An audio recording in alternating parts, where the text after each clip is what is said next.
We've all been deceived. Our Hamlets, our Ophelias, Laertes, Gertrudes, Poloniuses, Horatios, and Claudiuses, so many players.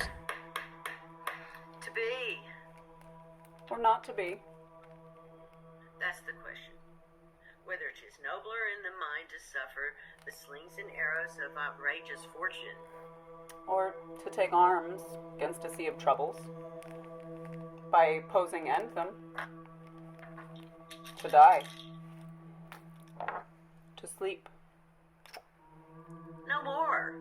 And by a sleep to say we end the heartache and the thousand natural shocks that flesh is heir to. 'Tis a consummation, devoutly to be wished. To die. To sleep perchance to dream. Aye, there's the rub. For in that sleep of death, what dreams may come.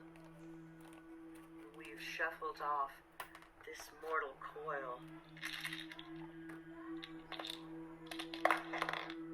Must give us pause. There's the respect that makes calamity of so long life. Who would bear the whips and scorns of time? The oppressor's wrong. The proud man's contumely. Pains of despised love. The law's delay. The insolence of office, and the spurns that patient merit of the unworthy take. When he himself might his quietus take with a bare bodkin. Who would fardels bear to grunt and sweat under a weary life?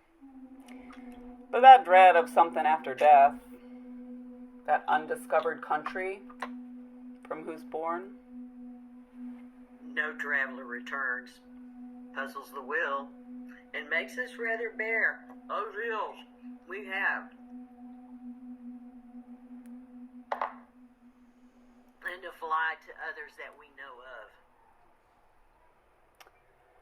this conscious doth make cowards of us all. And thus the native hue of resolution is sicklied o'er the pale cast of thought. And enterprises of great pith and moment, with their regard, their current turns awry. And lose The name of action.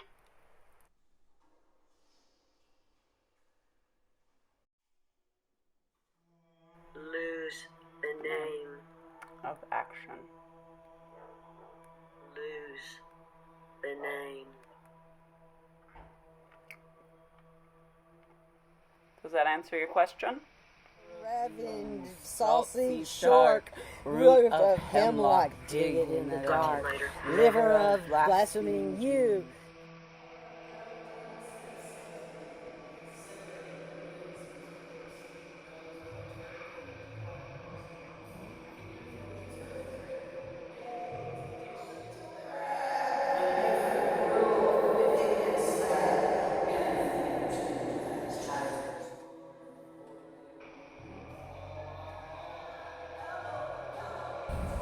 The real tragedy here is that resentment, turned to revenge, takes priority over the processing and release of cumulative anger in Hamlet and society in general.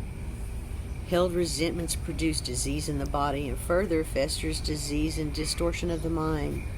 Hamlet has been a powder keg of resentment, defensively ripe for weaponized revenge in warrior lineage for a long time. Further woven through the power dynamics of societies in the natural world abounding in cross-purpose victimization, we are finally given a glimmer of our little selves as part of those many layers in both our irregularities and consistencies. The more we read, the more we are excited to be acknowledged as part of a bigger picture. We're removed from our routine ways of thinking and observing to see what is alive and what is thought to be inanimate or dead or perhaps reincarnated. We've all been deceived. We've all loved more than we have received. We're all guilty of receiving more love than we've given. We've all wished to revenge for honor, and we've all been victimized for someone else's satisfaction of honor. We've also observed the simultaneous duplicity and purity of everything that surrounds us. Our Hamlets